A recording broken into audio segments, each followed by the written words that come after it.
తెలంగాణలో పాలన ఎంత అస్తవ్యస్తంగా ఉంది, క్యాబినెట్లోనే ఒకరికి సయోధ్య లేదు అనేది నిన్న ప్రెస్ మీట్ జరిగిన విధానం చూస్తేనే తెలిసిపోతుంది. దాని తర్వాత నేను సబ్జెక్ట్కి వస్తా.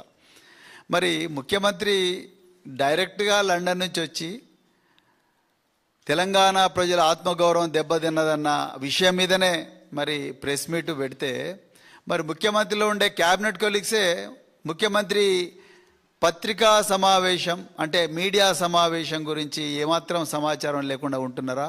ఒకటే సచివాలయం. మరి క్యాబినెట్ సబ్ కమిటీ సమావేశంలో ఉన్నారు అని చెప్తున్న ఈ ఉత్తమ్ కుమార్ రెడ్డి గారు, మల్లు బట్టి విక్రమార్క గారు మీడియా సమావేశం అయిన తర్వాత 10 నిమిషాలకు మీడియా సమావేశం మధ్యలోకి వచ్చి కూర్చోవడం అంటే, ముఖ్యమంత్రి పత్రికా సమావేశం పెడుతుంటే కూడా క్యాబినెట్ కొలీగ్స్ కూడా ఎవరు రాని పరిస్థితి. ఈ విధమైన పరిస్థితి ఇవాళ తెలంగాణలో ఉన్నది. అంటే క్యాబినెట్లోనే సయోధ్య లేదు ఒక విషయం మీద. హార్వర్డ్ 385 సంవత్సరాల చరిత్రలో ఎప్పుడు కూడా బోస్టన్ తప్ప వేరే క్యాంపస్ ఓపెన్ చేయలేదు. మాసాచ్యూసెట్స్ ఇన్స్టిట్యూట్ ఆఫ్ టెక్నాలజీ MIT వాళ్ళు ఓపెన్గా చెప్పారు, మేము MIT బోస్టన్ తప్ప ఎక్కడ కూడా క్యాంపస్ ఓపెన్ చేయడం లేదు.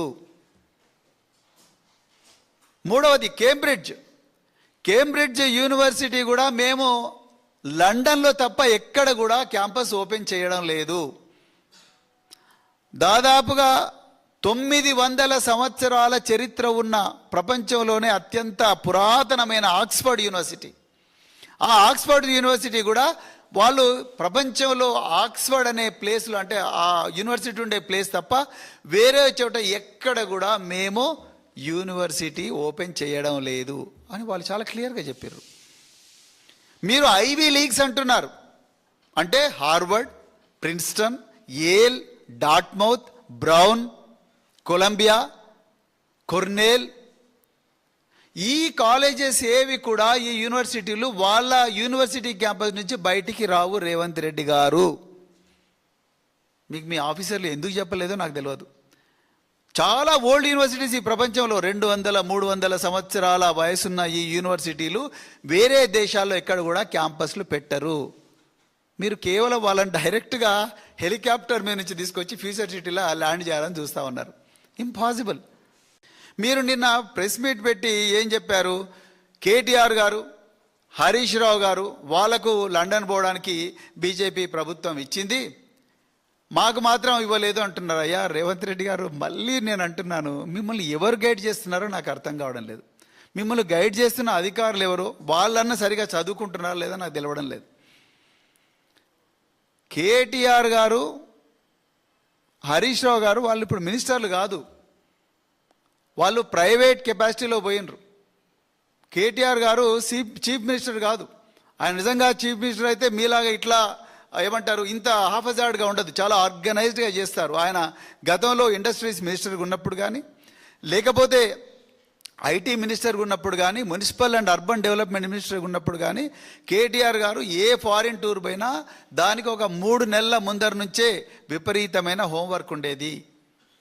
అక్కడ నుంచి డాక్యుమెంట్స్ అన్ని క్లియర్గా రావడం, దాని తర్వాత ఇక్కడ నుంచి ఐటినరీ చాలా కేర్ఫుల్గా తయారు చేయడం, ఢిల్లీలో ఒక లైజనింగ్ ఆఫీస్ పెట్టి వాళ్ళందరికీ minister of external affairs explain చేయడం, ఇవన్నీ చేసిన తర్వాతనే వారు పొలిటికల్ క్లియరెన్స్ వచ్చిన తర్వాతనే వెళ్ళేవాళ్ళు. సో ఇప్పుడు మీ విషయంలో ఏం జరిగింది? 15 రోజుల ముందర అప్లై చేయాల్సింది మీరు కేవలం 5 రోజుల లోపలే అప్లై చేశారు.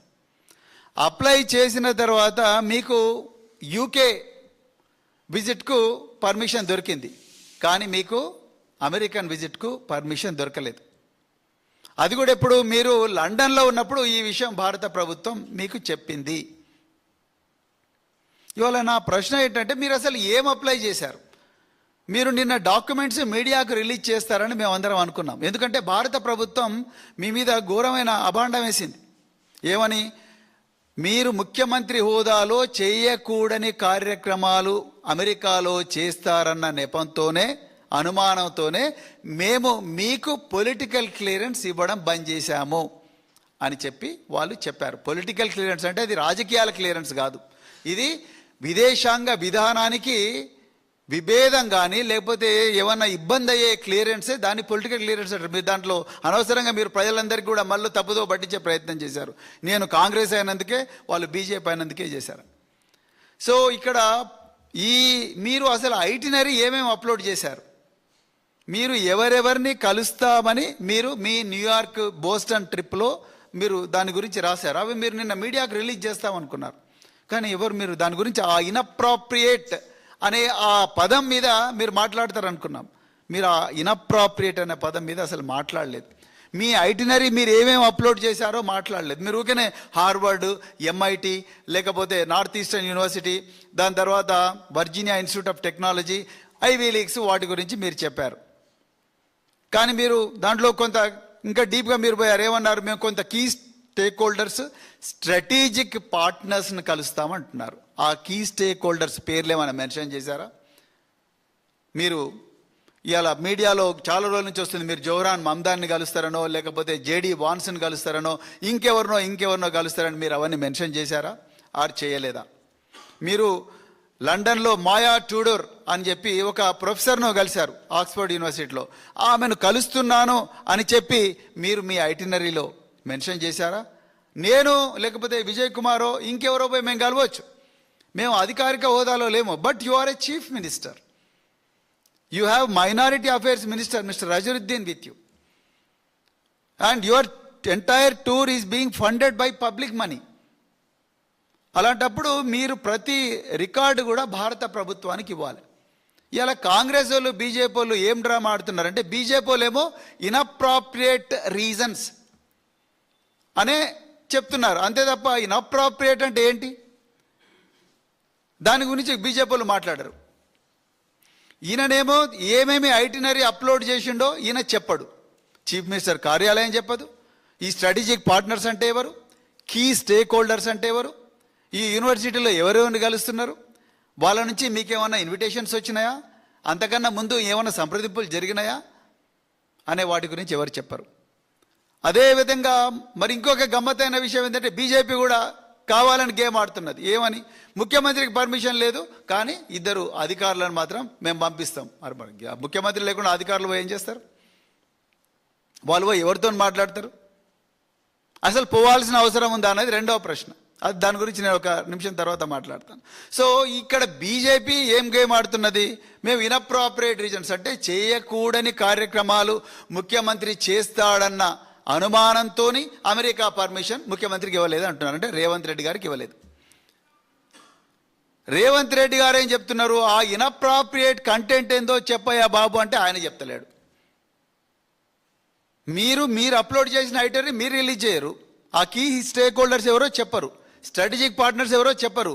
మీకు కేంబ్రిడ్జ్తోని, ఎల్ఎస్సితోని, అంటే ఎల్ఎస్సి అంటే లండన్ స్కూల్ ఆఫ్ ఎకనామిక్స్ తోని, ఆక్స్ఫర్డ్ తోని ఏమేమి కమ్యూనికేషన్ జరిగిందో మాకు చెప్పండి అంటే మీరు చెప్పరు. హార్వర్డ్ తోని, ఎంఐటి తోని, ప్రిన్స్టన్ తోని, మిగతా గొప్ప గొప్ప యూనివర్సిటీలతో ఏం కమ్యూనికేషన్ జరిగింది అది మీడియాకి రిలీజ్ చేయాలి కదా, లేకపోతే మాకు ఎట్లా తెలుస్తుంది? లేకపోతే బీజేపీ వాళ్ళని చెప్పాలి. బీజేపీ వాళ్ళు చెప్పరు, కాంగ్రెస్ వాళ్ళు చెప్పరు. తెలంగాణ ప్రజలను అమాయకులుగా మరి వాళ్ళ చెవుల్లో పూలు పెట్టే ప్రయత్నం ఇలా రేవంత్ రెడ్డి గారు, అదేవిధంగా మరి బీజేపీ నాయకులు ఇద్దరు కలిసి చేస్తున్నారు.